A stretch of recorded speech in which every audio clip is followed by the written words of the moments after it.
Si vous en avez assez de stagner, mais que vous rêvez toujours en grand, alors vous êtes au bon endroit. Bienvenue sur Aigle Royal de Marius Ananikiti, là où la grandeur et la puissance rencontrent le développement personnel. Cette chaîne est votre allié pour libérer votre plein potentiel. Premier rayon de soleil est maintenant en français et en minant. Commencez votre journée inspirée. Abonnez-vous, likez et partagez pour ne rien manquer de nos vidéos inspirantes. Ensemble, libérons l'aigle qui est en vous et atteignons des sommets. Rejoignez notre communauté et commencez votre aventure dès aujourd'hui. Aigle Royal, grandeur et puissance. Premier rayon du soleil, numéro 1355 du jeudi 21 août 2025. La patience est amère, mais ses fruits sont doux. Jean-Jacques Rousseau. La patience est amère, mais ses fruits sont doux. Jean-Jacques Rousseau. Jean-Jacques Rousseau voudrait ce matin mettre en évidence la valeur et l'importance de la patience, en soulignant que, bien qu'elle puisse être difficile à exercer, ses résultats en valent la peine.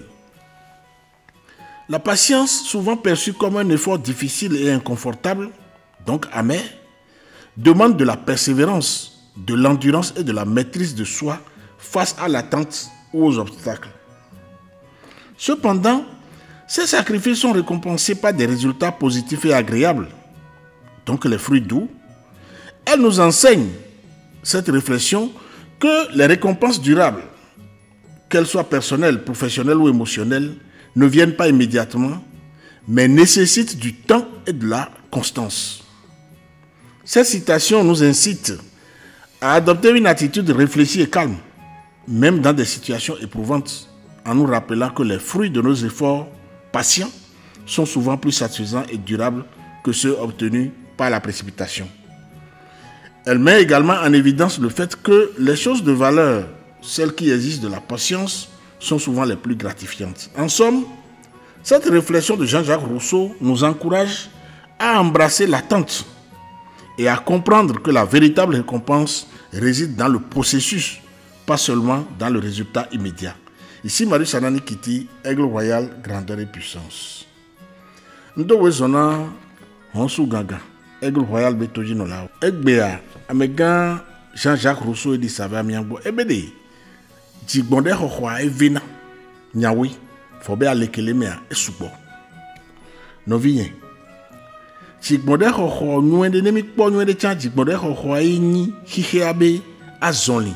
Alo hihia be nuanya de kake be so do tenemia mia so agblete ke donwa mia so be bli be do e do bliade e wona dokudo hihia alo wona doku agbea e la kpo game ne blia to e la gen zande la gba gen ke gbe be la to gen jala nya hevi de kake gbe e la nya hevi no gba ba kwi zande la gen zande la ba gen ne e blia doku wonwa e la gba nya hevi ke gbe lo ba kpo blia la de fone agble tojo dobli fone nkebe no na ku ikpo be bia le miomade agble la gble bia ma ngo e ma mione donc no vien ke ma to no ware po ale hike me a no la nyame alo la nyi la do kesi no no azonlie ken gbohwe o la ku keke aforeka o la zo afogbalo ken gbohwe o la ku zo keke o la ku keke gbalo ken gbohwe la na do hume la kwa o la ku zo keke ken gbo la trozo gatoa o la to ya dudume alors que bo la gbo yin chichale nde me o la kenye be sukulu vivai nde jole dude me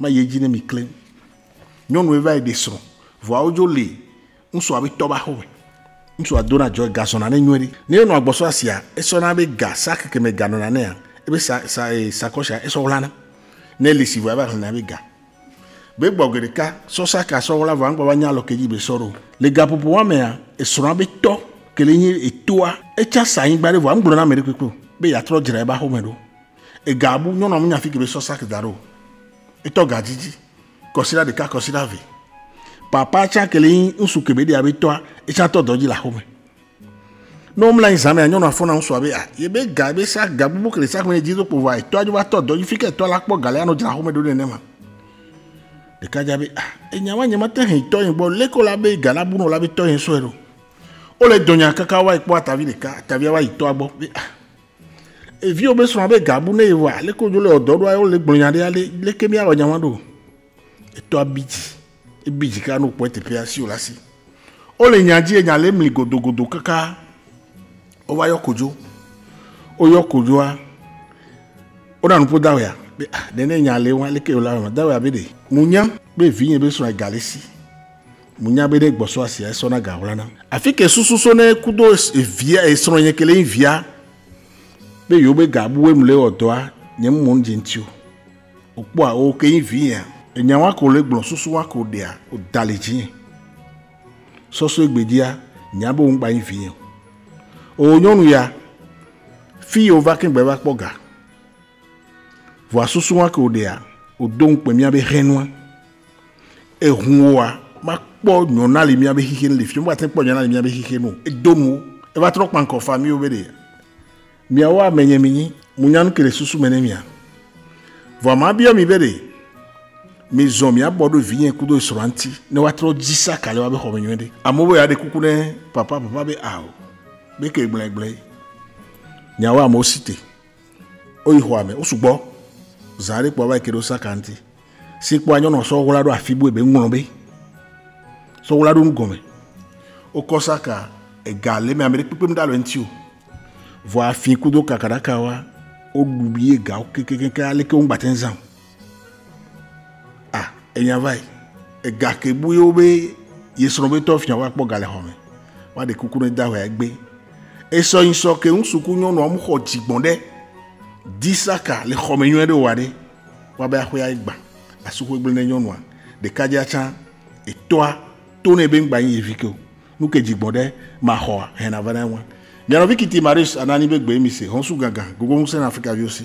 Abonnez-vous, likez et partagez pour ne rien manquer de nos vidéos inspirantes. Ensemble, libérons l'aigle qui est en vous et atteignons des sommets. Rejoignez notre communauté et commencez votre aventure dès aujourd'hui.